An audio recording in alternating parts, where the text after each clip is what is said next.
Good morning, students. Now, today we will begin the topic suppression of revolt.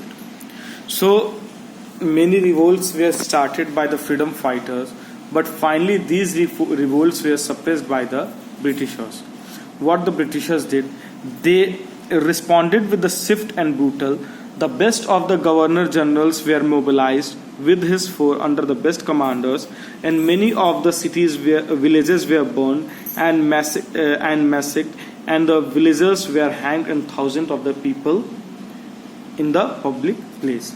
Further, the British reclaimed the Kashmiri Gate. That is, the Delhi was recaptured by British troops in September 1857.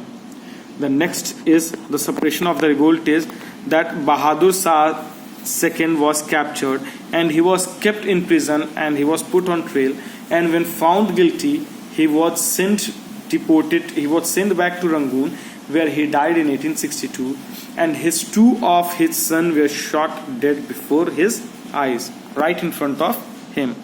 The next is the Jhansi was recaptured in April 1858, while the Gwalior was also taken over by the British in June 1858, and the Rani of Jhansi died fighting the Britishers.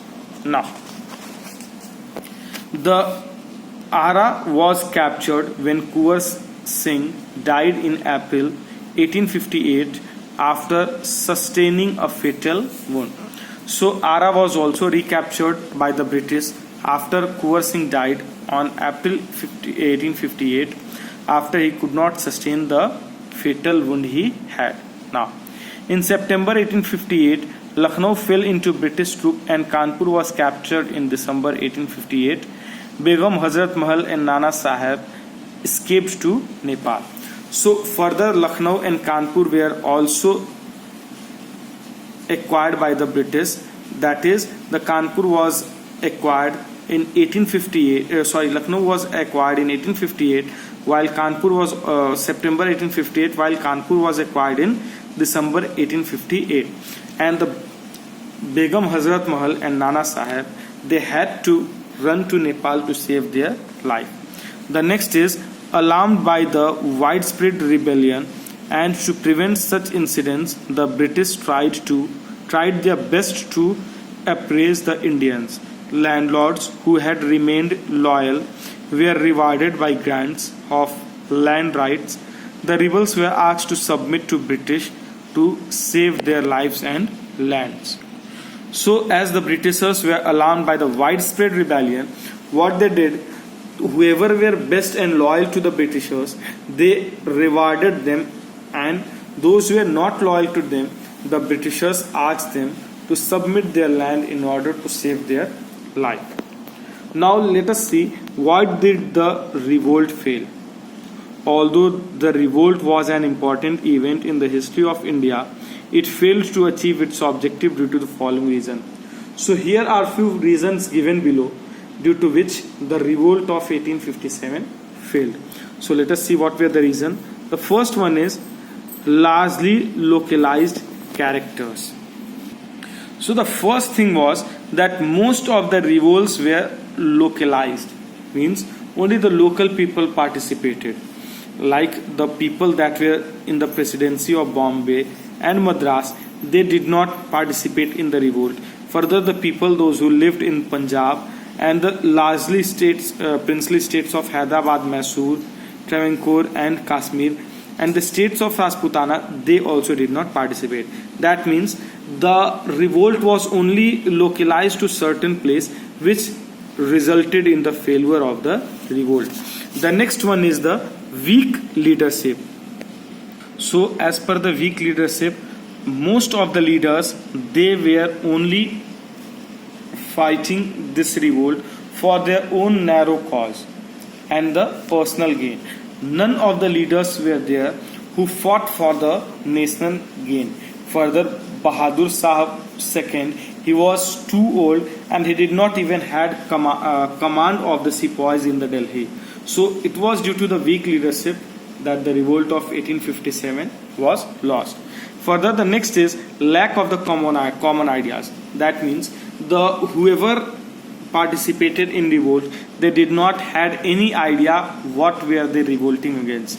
The Hindus wanted to set the Maratha rules, while the Muslim wanted to set the Mughal rules, and while the other those who did not wanted the Maratha or the other rules, they wanted to go back to the past, live their past life. So they did not had any common idea on which they wanted to fight.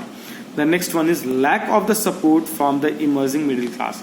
As the middle class was emerging from the lower class and they were coming a bit higher, what they thought is that it was the only British who can take them to the modern age, not the old Indian society, not or the old Indian techniques. So they did not at all participate in the revolt.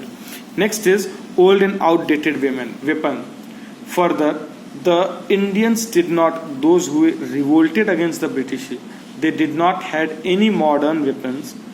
They used the old weapons which could not compete with the sophisticated weapon, that means sophisticated modern weapon that the British had, and they did not had enough weapon that they could well equip themselves to fight with the British. Now next is the secret negotiation with the British.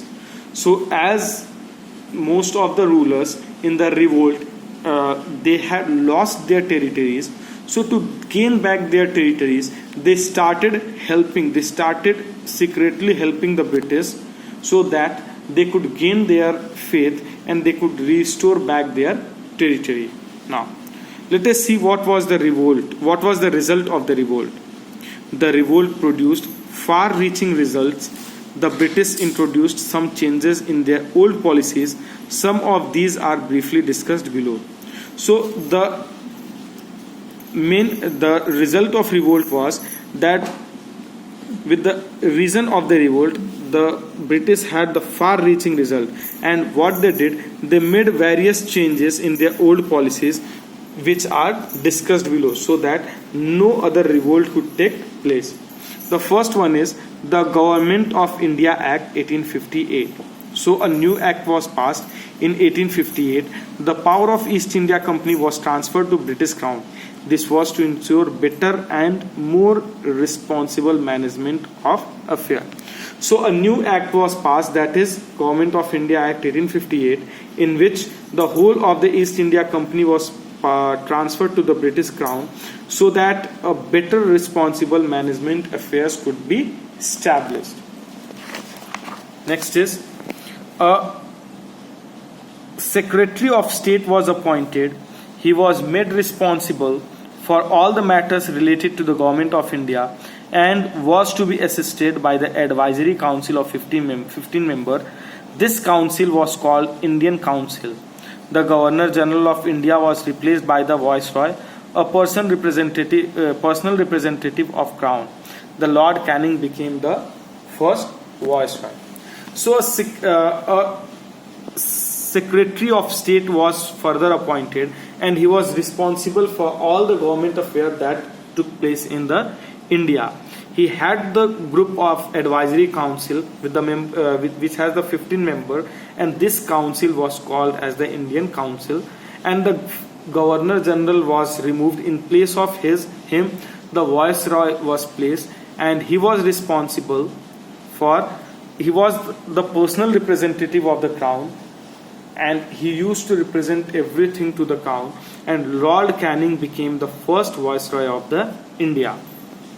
Now tomorrow we'll begin from the third and the fourth point. Thank you.